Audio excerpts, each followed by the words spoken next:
नमस्कार, मैं हूं दीपाली। आइए नजर डालते हैं 17 अप्रैल की कुछ खास न्यूज अपडेट्स पर। भारत अब कहां से लाएगा तेल? खत्म हो गई अमेरिका की दी गई छूट। अमेरिका ने ईरान और रूसी तेल पर दी गई छूट को खत्म कर दिया है। ऐसे में भारत को अपने तेल आयात रणनीति में बड़ा बदलाव करना होगा। भारत अपने डाइवर्सिफाइड कच्चा तेल आयात पोर्टफोलियो के तहत दूसरे देशों से तेल की खरीद बढ़ा सकता है। अमेरिकी वित्त मंत्री स्कॉट बेसेंट ने 15 अप्रैल को कहा कि संयुक्त राज्य अमेरिका रूसी और ईरानी तेल आयात पर लागू प्रतिबंधों में छूट को आगे नहीं बढ़ाएगा। व्हाइट हाउस में एक प्रेस ब्रीफिंग के दौरान बेसेंट ने कहा कि हम रूसी और ईरानी तेल पर लागू सामान्य लाइसेंस को रिन्यू नहीं करेंगे। उन्होंने आगे कहा कि ये छूट केवल उन कार्गो पर लागू होती थी जो 11 मार्च से पहले समुद्र में थे। कांग्रेस सांसद का आरोप, सरकार नहीं पास कराना चाहती बिल। कांग्रेस सांसद उज्जवल रमन सिंह ने कहा, सरकार बिल को पास नहीं कराना चाहती। बिल को पास कराना चाहती तो सर्वदलीय बैठक बुलाती, विपक्ष के दलों से बातचीत करते, कांग्रेस पार्टी की राय लेते और उसके बाद बिल पास कराते। कल प्रियंका गांधी ने कहा कि आप चाहें तो पूरा श्रेय ले लीजिए, लेकिन 543 में से 33% आरक्षण देने में क्या दिक्कत है। टीएमसी सांसद बोले, महिला आरक्षण का समर्थन लेकिन परिसीमन का विरोध। टीएमसी सांसद सौगत राय ने परिसीमन बिल पर कहा, हम महिला आरक्षण के पक्ष में हैं लेकिन परिसीमन के विरोध में हैं। प्रधानमंत्री क्या कहते हैं उससे कोई फर्क नहीं पड़ता है। हमारी पार्टी ने कल 50% आरक्षण की मांग की है। हम बराबर आरक्षण के पक्ष में हैं। ये प्राइम मिनिस्टर को कहना है।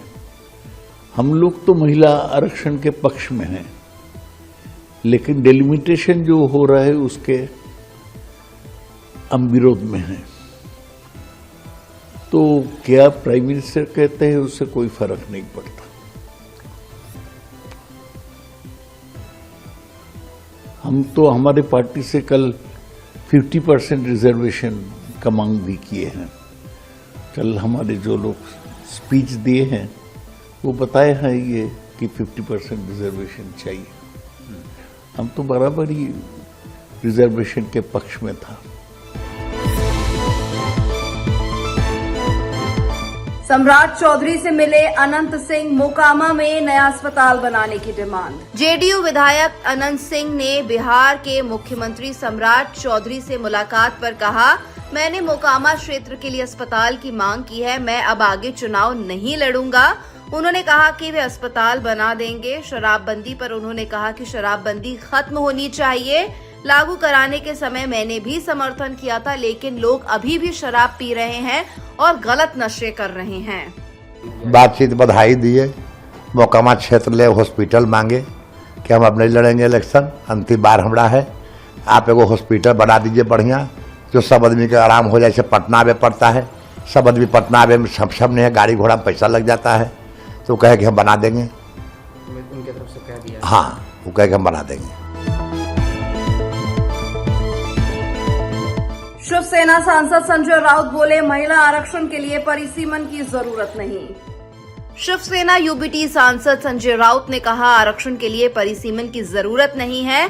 सबने कहा कि 2023 से महिला आरक्षण बिल मंजूर हो चुका है, अब इसे लागू करिए और धमकियां देने की जरूरत नहीं है।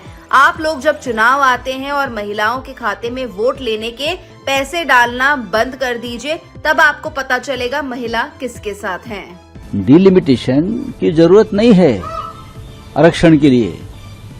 सबने कहा है कि महिला आरक्षण 2023 में मंजूर हो गया है, आप लागू करिए और धमकियां मत दीजिए कि अगर आप नहीं सपोर्ट किया तो आपको राजनीतिक नुकसान उठाना पड़ेगा वगैरह वगैरह वगैरह। ये धमकियां क्यों दे रहे हो? हम देख लेंगे ना किसको नुकसान होता है, किसको फायदा होता है। देखिए, आप लोग जब चुनाव आते हैं तो महिलाओं के खाते में जो पैसा डालते हो ना वोट खरीदने के लिए, वो बंद कर दीजिए। फिर आपको पता चलेगा महिला किसके साथ है, तब पता चलेगा आपको। बिहार के चुनाव से पहले 10-10 हजार डालेंगे महिलाओं के खाते में। महाराष्ट्र में चुनाव आते हैं तो लाडली बहन के नाम पर और कुछ पैसा डाल देंगे, फिर और किसी राज्य में डालेंगे। ये बंद कर दो, फिर पता चलेगा मोदी जी को महिलाएं इस देश की किसके साथ है और किसके साथ नहीं। न्यूज अपडेट में फिलहाल इतना ही। मुझे दीजिए इजाजत। नमस्कार।